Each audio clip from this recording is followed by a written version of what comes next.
Dajjal adalah sebuah kata yang menyimpan penuh tanda tanya. Apakah ia berwujud seperti manusia atau hanya berupa sifat yang menyerupai iblis?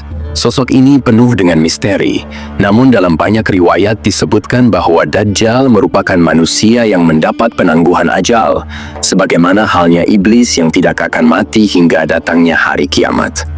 Dajjal digambarkan sebagai manusia yang berhati iblis. Orang tuanya berasal dari keturunan Turki dan Mesir. Mereka tinggal di sebuah desa kecil bernama Rablah. Ayah dan ibu Dajjal sebenarnya masih memiliki hubungan darah sebagai kakak beradik, namun mereka menikah tanpa ikatan resmi. Setelah pernikahan itu diketahui warga, mereka berdua diusir dari desa. Akhirnya mereka pindah ke pedalaman, ke sebuah tempat bernama Samiri atau Samro. Di sana, sang ayah bekerja sebagai penjaga kandang ternak dan penebang kayu. Mereka sempat tinggal menumpang pada seorang petani. Pasangan ini lama mendambakan seorang anak, namun sang istri tak kunjung hamil meski berbagai cara sudah diusahakan. Putus asa, mereka lalu berdoa dan memohon petunjuk. Suatu malam, sang istri bermimpi bertemu seorang pendeta dari kaumnya.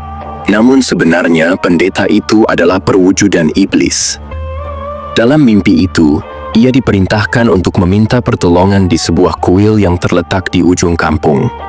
Setelah menceritakan mimpinya pada sang suami, keesokan harinya mereka berdua mencari kuil itu. Benar saja mereka menemukannya.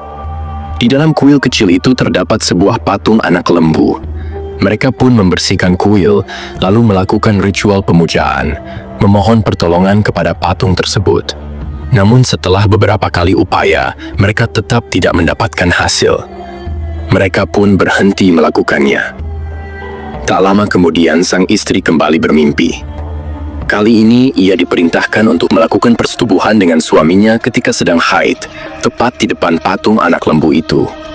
Meskipun bertentangan dengan fitrah manusia, mereka tetap melaksanakan perintah tersebut. Ajaibnya, setelah itu sang istri benar-benar hamil. Kehamilan itu berlangsung lama, hingga 13 bulan. Selama masa tersebut, sang ayah meninggal dunia. Sang istri pun hidup seorang diri. Desas-desus mulai tersebar di seluruh kampung bahwa pasangan itu sebenarnya kakak beradik. Warga pun murka, terlebih karena sejak kehamilan itu, desa dilanda kemarau panjang. Mereka yakin bencana itu terjadi akibat perbuatan pasangan terkutuk tersebut.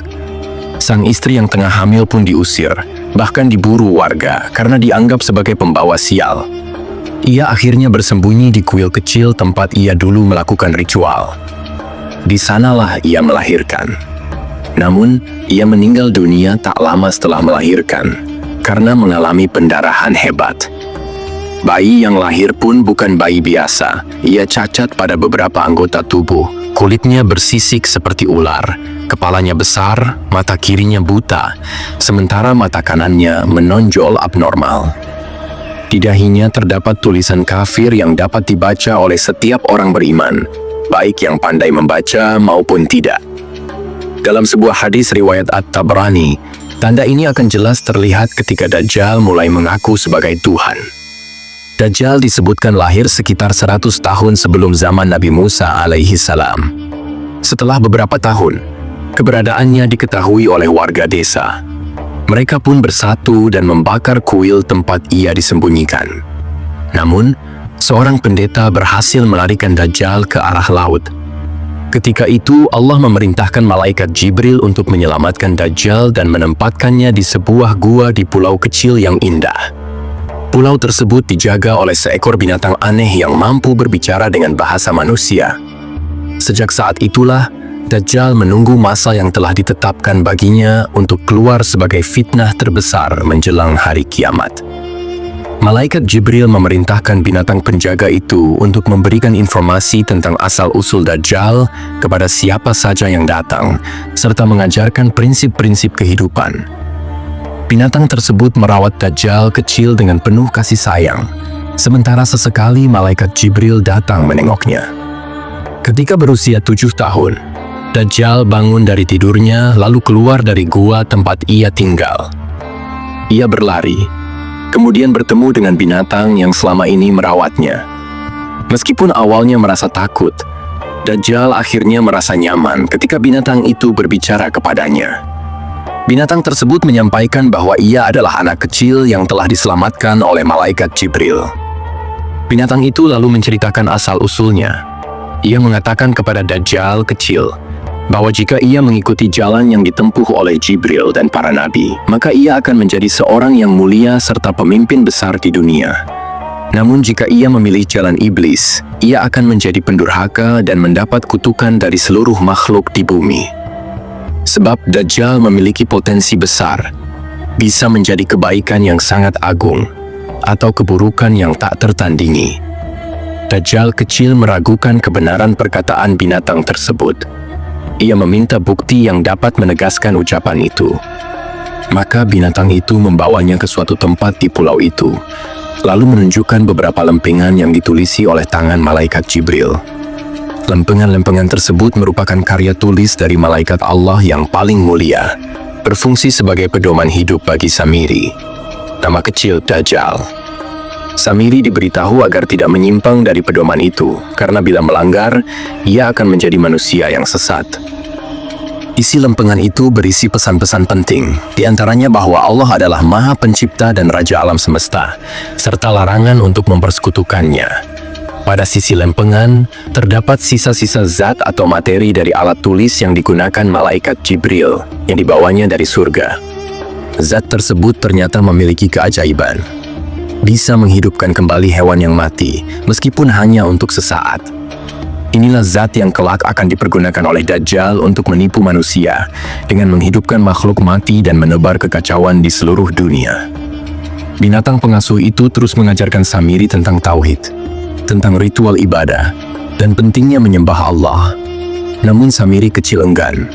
Ia memberontak dan semakin jauh dari ajaran itu. Dengan kecerdasannya yang luar biasa, Samiri belajar banyak hal di pulau tersebut. Ia mendalami berbagai aspek ilmu, dibantu penjelasan dari binatang pengasuhnya. Bahkan, dalam tidurnya, malaikat Jibril memberikan pengajaran mengenai ilmu-ilmu hikmah kepadanya. Akan tetapi, tanpa ia sadari, Samiri juga sedang dipelihara oleh iblis. Permintaan iblis kepada Allah agar diberi izin mendidik Samiri ternyata dikabulkan. Iblis sering menjelma menjadi ular besar, lalu memberi Samiri makan dan minum dengan cara memasukkannya langsung ke mulutnya. Dengan cara inilah, iblis menanamkan pengaruh gelap pada jiwa Samiri sejak kecil. Meskipun binatang penjaga itu tetap sabar dan terus mendorong Samiri untuk beribadah, Samiri semakin bingung. Ia akhirnya melontarkan pertanyaan dengan nada kasar. Siapa sebenarnya Allah itu? Mengapa aku tidak pernah melihatnya? Mendengar itu, binatang tersebut memperingatkan Samiri dengan tegas. Jika engkau memilih pergi, maka suatu saat nanti engkau akan kembali ke sini. Namun ketika itu, jalanmu telah ditentukan. Samiri pun memutuskan untuk meninggalkan pulau itu. Ia membuat perahu dengan tangannya sendiri, lalu memulai perjalanan pertamanya di dunia luar. Dengan rasa ingin tahu yang besar, ia berlayar hingga tiba di sebuah tempat yang asing. Di sana ia mulai mempelajari hal-hal baru yang menarik minatnya, sekaligus mencari jejak sejarah tentang dirinya sendiri. Dari sanalah perjalanan panjang Samiri bermula, mencari pengetahuan, kekuasaan, dan kekayaan di seluruh penjuru dunia. Singkat cerita, Dajjal tumbuh menjadi sosok yang sangat kaya, cerdas, dan mengagumkan. Lebih mengejutkan lagi, ia tetap mempertahankan penampilan mudanya, tanpa menunjukkan tanda-tanda penuaan, seolah waktu berhenti pada dirinya. Pada usia 20 tahun, Dajjal melakukan perjalanan pertamanya menuju Yaman, yang jaraknya sekitar 4.000 km dari pulau asalnya. Di sana ia dengan cepat menyerap pengetahuan baru setiap hari. Kecerdasannya melampaui manusia pada umumnya. Orang-orang yang berinteraksi dengannya selalu terkesan. Dajjal seakan memiliki kombinasi antara kebijaksanaan, kekuatan, dan misteri, menjadikannya pribadi yang begitu mempesona. Namun setelah beberapa waktu, kerinduannya pada tanah leluhurnya di Palestina mulai muncul. Ia pun memutuskan untuk kembali. Dengan kapal besar dan banyak anak buah, ia memulai perjalanannya. Di tengah perjalanan, kapal itu berhenti. Dajjal memilih melanjutkan sisa perjalanan dengan kapal kecil. Ketika sampai di pulau asalnya dahulu, ia mendapati binatang besar yang dulu merawatnya hanya mengamati dari jauh, tanpa sepatah kata pun. Sesaat setelah menjejakkan kaki di pulau itu, pikiran pertama Dajjal adalah mencari kembali bahan-bahan ajaib peninggalan malaikat Jibril. Selain itu, ia membawa sepotong batu berwarna-warni yang dahulu diambilnya dari panel batu tempat Jibril menuliskan wasiat untuknya. Setelah itu, ia melanjutkan perjalanan hingga tiba di Palestina. Saat itu usianya telah mencapai 100 tahun. Namun anehnya, ia masih segar bugar, tanpa tanda-tanda kelemahan, kepikunan, atau ketuaan. Kondisinya tetap sama seperti ketika muda, penuh vitalitas. Kesombongan pun mulai tumbuh. Dajjal merasa dirinya layak menjadi Tuhan, sebab ia sadar bahwa kecerdasannya jauh melebihi manusia lainnya. Bukti yang ia pegang adalah bahwa hanya dialah satu-satunya manusia yang bisa berkomunikasi dengan binatang pengasuhnya sejak kecil. Ia juga tahu bahwa semua makhluk takut kepadanya karena di dalam dirinya ada kekuatan luar biasa. Menurut binatang pengasuhnya, Jibril adalah pemimpin para malaikat, dan sejak kecil memang menjadi pembimbing Dajjal. Hal itu semakin membuatnya merasa memiliki pengetahuan yang cukup untuk menganggap dirinya sebagai penyelamat. Ia meyakini dirinya tahu apa yang harus dilakukan dalam setiap keadaan, meski sebelumnya tidak pernah belajar. Pada zaman Nabi Musa alaihissalam, Samiri, sebutan lain bagi Dajjal, pernah menjadi salah satu pembantu beliau. Nabi Musa menerimanya sebagai pekerja, menugaskannya menjaga kuda dan membersihkan kandang. Namun Samiri tidak hanya menjalankan tugas biasa.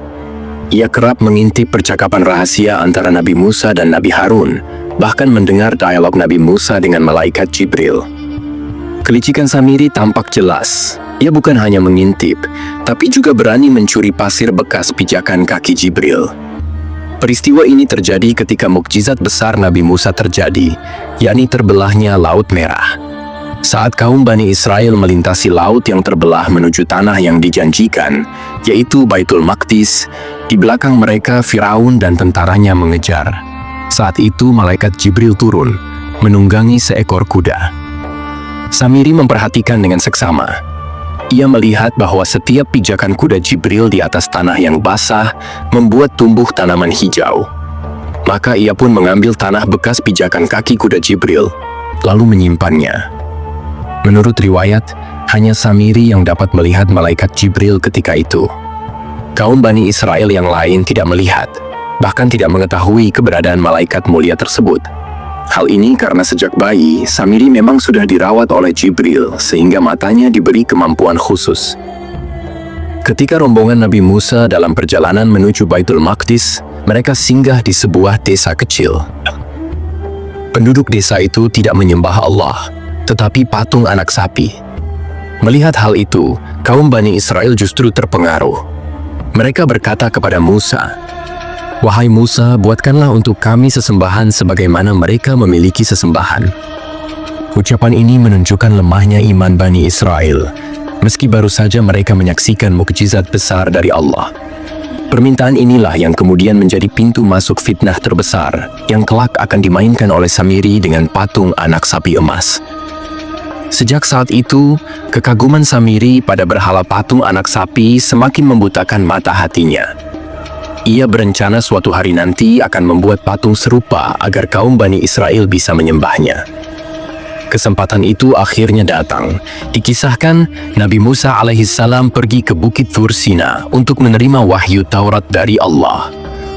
Atas perintah Allah, Musa berangkat seorang diri dan menitipkan kaumnya kepada saudaranya, Nabi Harun alaihissalam.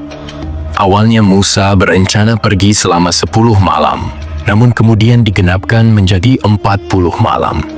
Sebelum berangkat, Nabi Musa berpesan kepada Harun, "Wahai saudaraku Harun, gantikanlah aku dalam memimpin kaumku. Perbaikilah mereka dan janganlah engkau mengikuti jalan orang-orang yang membuat kerusakan." Kaum Bani Israel pun sementara waktu dipimpin oleh Nabi Harun. Samiri mengetahui kepergian Musa. Ia merasa gembira karena inilah kesempatan yang ditunggunya untuk mewujudkan patung anak sapi idamannya. Apalagi, Teman-teman Nabi Harun tidak sekeras dan setegas Musa dalam memimpin, sehingga Samiri lebih berani bertindak. Ia lalu mengumpulkan emas dari kaum Bani Israel, kemudian melebur dan membakarnya. Ia teringat masih menyimpan tanah bekas pijakan kaki kuda malaikat Jibril. Maka ia mencampurkan tanah itu ke dalam emas cair. Dari situlah lahirlah sebuah patung anak sapi berlapis emas. Setelah patung itu jadi, Samiri menunjukkannya kepada kaum Bani Israel. Anehnya, patung itu bisa mengeluarkan suara. Melihat hal tersebut, orang-orang Bani Israel pun percaya dan mulai menyembah patung anak sapi itu. Lupa sudah mereka akan peringatan Nabi Musa agar tidak menyembah selain Allah. Nabi Harun sempat mengingatkan Samiri dan kaumnya, namun nasihat itu tak dihiraukan. Karena Harun tidak setegas Musa, Samiri semakin leluasa. Dalam beberapa riwayat disebutkan patung itu bisa bersuara karena Samiri memasukkan tanah bekas pijakan Jibril ke dalam tubuh patung tersebut. Ada pula pendapat ulama yang mengatakan suara itu muncul karena patung dibuat berongga. Angin yang masuk melalui duburnya keluar lewat mulut, sehingga menimbulkan suara layaknya seruling. Riwayat lain menyebut, patung anak sapi itu bahkan memiliki daging dan bisa mengeluarkan darah seperti hewan sungguhan, meskipun kulitnya terbuat dari emas. Tak heran, kaum Bani Israel bersorak kegirangan, meyakini bahwa Tuhan mereka kini ada di sisi mereka. Samiri terus berkelana melintasi zaman, dari masa kejayaan Nabi Daud alaihissalam hingga masa Nabi Isa alaihissalam. Ia telah melalui ratusan bahkan ribuan generasi manusia. Namun fisiknya tetap sama, tanpa tanda-tanda penuaan sedikit pun. Setelah penjelajahan panjang itu, Samiri kembali ke pulau tempat ia dahulu diasuh oleh Al-Jassasa dan malaikat Jibril. Namun ketika ia berlabuh dan menuju gua masa kecilnya, tiba-tiba langkahnya terhenti. Di hadapannya berdiri Al-Jassasa, binatang berbulu tebal, bersama 20 makhluk bertubuh tinggi menjulang melebihi pepohonan. Wajah mereka bersinar bagaikan matahari. Di tangan mereka tampak rantai-rantai besi, jelas bukan buatan manusia. Samiri, yang saat itu gemetar ketakutan, bertanya kepada Al-Jassasa, "Siapakah mereka? Bagaimana mereka bisa sampai ke sini?"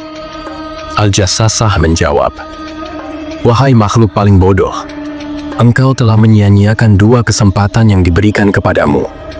Tidak tersisa lagi bagimu kecuali janji yang terakhir. Janji terakhir itu adalah pesan malaikat Jibril sebagaimana yang tertulis pada batu wasiatnya untuk Samiri. Tidak ada kitab bagimu kecuali apa yang dibawa oleh Nabi terakhir, yaitu Nabi Muhammad." Menjelang akhir zaman, terdengarlah suara peringatan untuk Samiri. "Jika engkau beriman dan meyakini apa yang kami imani, maka Allah akan mempermudahmu untuk beriman kepada penutup para nabi. Ia bernama Muhammad Al-Amin. Ia akan lahir sebagai nabi dan rasul di tengah kaum yang buta huruf. Ia akan berhijrah ke tempat yang banyak ditumbuhi pohon kurma dan memiliki banyak mata air serta sumur-sumur tawar dengan tanah yang subur. Namun jika engkau mendustakan nabi sebelum Muhammad, mendustakan Allah, para malaikat, serta para rasulnya, maka engkau akan dimasukkan ke dalam penjara selama 1000 tahun lamanya. Engkau hanya akan dibebaskan setelah Nabi Muhammad wafat." Ketika Samiri tersadar dari pingsannya, ia mendapati dirinya berada di dalam sebuah gua. Di hadapannya berdiri Al-Jassasa. Saat itu, ia melihat kedua tangan dan kakinya telah dibelenggu dengan rantai panjang. Rantai itu mengikatnya sedemikian rupa sehingga ia masih bisa bergerak, duduk, berdiri, dan berjalan, namun tetap dalam batasan belenggu. Al-Jassasa dengan tekun memastikan kebersihan dan merawat tubuh Samiri. Meski demikian, Samiri sering kali merasakan ketakutan yang belum pernah ia alami sebelumnya. Bahkan saat ia pernah dipenjara oleh Fir'aun dan kerajaan-kerajaan lain yang pernah ia kunjungi semasa pengembaraannya, ia tidak pernah merasa seputus asa dan setakut ini. Kemudian Al-Jassasa berkata, "Wahai manusia akhir zaman, engkaulah raja segala kejahatan pada masa yang dikutuk seluruh penghuni langit dan bumi. Ketahuilah, ia, penutup para nabi, telah lahir beberapa hari yang lalu saat engkau masih berada di tengah lautan. Engkau kini berada di penghujung akhir zaman, di penjara ini, hingga Allah mengizinkan keluarnya fitnah terbesar. Tandanya adalah mengeringnya danau Thabariyah, surutnya mata air Sukar, dan banyaknya malapetaka serta gempa bumi dahsyat. Itu semua akan terjadi sebelum musuh-musuhmu datang memerangimu, sekaligus sebelum engkau dilepaskan. Sambil berusaha melepaskan diri dari belenggu rantai, Samiri berkata dengan angkuh, "Bagaimana aku dapat meyakini bahwa semua perkataanmu itu benar? Sungguh, aku ingin keluar dari sini untuk memerintah dunia. Tidak ada raja selain aku. Dunia harus tunduk di bawah kekuasaanku." Namun suaranya terputus oleh murka ilahi. Nasibnya telah dipastikan. Ia hanya akan menunggu waktu. Seperti iblis yang terkutuk, Samiri pun telah dilaknat, diusir, dan ditetapkan sebagai penghuni neraka. Semua ini sudah diperingatkan kepadanya melalui tulisan-tulisan malaikat Jibril sejak dahulu. Wallahu a'lam bisyawab. Semoga kisah ini membawa manfaat. Jika ada kesalahan, itu datang dari saya sebagai manusia biasa. Yang benar hanyalah dari Allah. Sampai bertemu dalam kisah-kisah penuh makna berikutnya. Wassalamualaikum warahmatullahi wabarakatuh.